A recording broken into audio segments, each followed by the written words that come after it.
जो है डिस्टेंस और डिस्प्लेसमेंट की हम बात कर चुके हैं। उसके बाद जो बात करनी है वो हमें स्पीड की बात करनी है। स्पीड क्या होती है अपनी? स्पीड को हम डिफाइन करते हैं कि आपका टोटल डिस्टेंस या distance covered by an object per unit time, यानी कि आपकी जो ऑब्जेक्ट है वो टाइम के रेस्पेक्ट में कितना डिस्टेंस कवर कर रहा है, तो ये चीज़ तुम्हारी आपकी कहलाती है स्पीड। ठीक है, और बात करते हैं हम एवरेज स्पीड की बात करते हैं। एवरेज स्पीड एक क्वांटिटी होती है आपकी फिजिकल क्वांटिटी, जिसको हम कहते हैं total distance upon total time. ये सब चीज़ें आप 9th क्लास में पढ़ चुके हैं, लेकिन ओवरव्यू आपका जो है यहाँ पर हो जाएगा, रिवीजन हो जाएगा आपका। यहाँ पर total distance upon total time की बात करेंगे तो ये आप एवरेज स्पीड निकाल सकते हैं। यानी कि अगर आपका ऑब्जेक्ट जो है वो वेरिएबल स्पीड से मूव कर रहा होता है तो उस कंडीशन में हम उसकी एवरेज स्पीड निकालते हैं कि उसकी जो स्पीड है वो बार बार वेरी कर रही है, कभी जो है तेज चल गया फिर कम चला।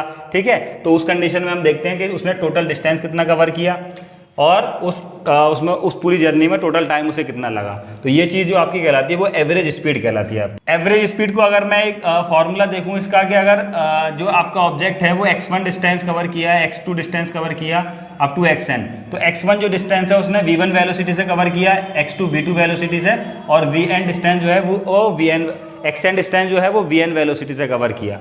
तो इस कंडीशन में आपसे कहा जाए कि आप जो है एवरेज स्पीड निकालिए।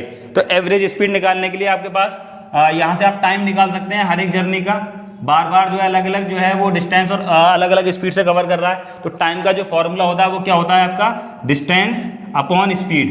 यहाँ से देखें तो टाइम यहाँ से आपका देखें तो t1 जो निकल के आएगा वो क्या निकल के आएगा? x1 upon v1। ऐसे ही t2 की बात करें वो निकल के आएगा x2 upon v2। Similarly t3 की बात करें वो निकल के आएगा x3 अपॉन v3। तो ऐसे ही आप tn निकाल देंगे, वो आएगा xn अपॉन vn। तो आप फॉर्मूले पे जाएं तो total distance upon total time. तो टोटल डिस्टेंस देखें तो टोटल डिस्टेंस आपका क्या निकल के आएगा? x1 plus x2 up to xn, ये आपका टोटल डिस्टेंस हो गया। और टोटल टाइम देखा जाए यहाँ से तो t1 plus t2 plus tn, t1 plus t2 up to tn। भाई आपका जो ऑब्जेक्ट है वो वेरिएबल स्पीड से जा रहा था कि उसने x1 जो डिस्टेंस है वो v1 स्पीड से कवर किया, वेलोसिटी से कवर किया। ऐसे ही x2 जो डिस्टेंस है वो v2 स्पीड से कवर किया। सिमिलरली जो xn डिस्टेंस है वो vn वेलोसिटी से कवर किया। तो अब आप बताइए कि आपका टोटल एवरेज स्पीड क्या होगी? तो सिंपल सी बात है कि आपका फॉर्मूला है आपके पास total distance upon total time. तो वहां से आप सिंपली टोटल डिस्टेंस निकाल लेंगे। तो टोटल डिस्टेंस क्या निकली? x1 plus x2 plus up to xn कर दीजिए। अब टाइम की बात आती है तो टाइम निकालने के लिए आपके पास फॉर्मूला है डिस्टेंस अपॉन स्पीड। तो यहां से देखें डिस्टेंस हर एक जर्नी का पता है और हर एक जर्नी की स्पीड पता है। तो x1 t1 निकाला तो x1 upon v1, t2 x2 upon v2, t3 x3 upon v3 up to ये tn निकाल सकते हो ऐसे ही। तो यहाँ देखें एवरेज स्पीड का जो फॉर्मूला था वो क्या था? वो था आपका total distance upon total time.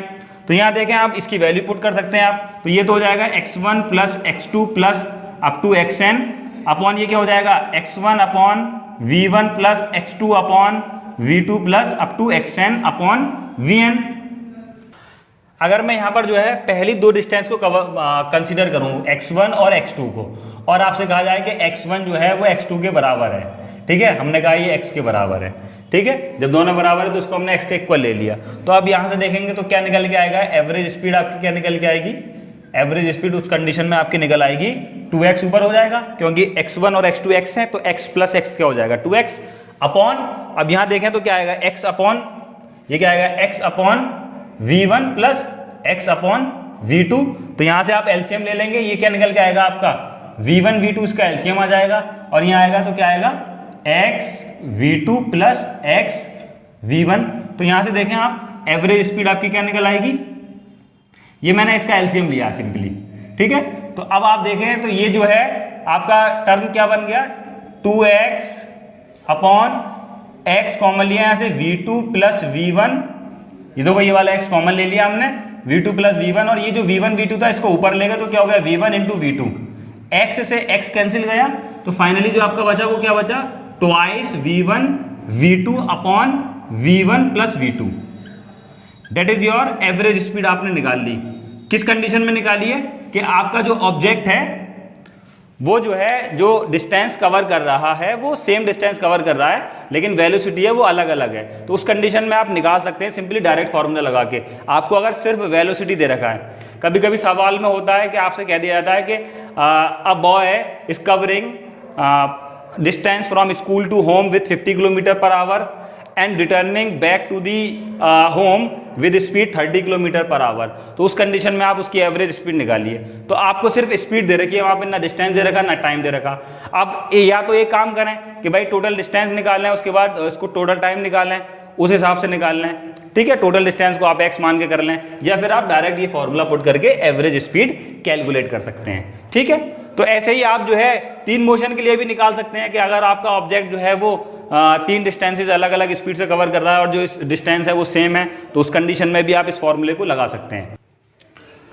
तो आप जो है एवरेज स्पीड को सिंपली आप जैसे आपका जो चेंज इन डिस्टेंस है वो डेल्टा एस हुआ, टाइम चेंज हुआ डेल्टा टी टाइम में जो है, और डेल्टा एस डिस्टेंस चेंज हो गया, तो उस कंडीशन में आप एवरेज निकाल लेते हो। वो सिंपली क्या निकालोगे, क्या होगा, delta S upon delta T निकल आया आपका, ठीक है। अब आपसे कहा जाए कि आप इंस्टेंटेनियस स्पीड निकाल लें, तो इंस्टेंटेनियस भाई हमने जब डिफरेंशिएशन का कंसेप्ट बताया था तो आपको बताया था कि आप किसी एक पर्टिकुलर पॉइंट पर जो है उसकी स्पीड निकालना है या उसकी वेलोसिटी निकालना है या एक्सेलरेशन बात कर रहे हैं एट अ पर्टिकुलर मूवमेंट की जब हम बात करते हैं, तो उस कंडीशन में हम लिख देंगे इंस्टेंटेनियस के केस में लिख देंगे कि अगर आपका जो डेल्टा टी है वो टेंस टू 0 हो, तो उस कंडीशन में delta S upon delta T that will become D S upon D T.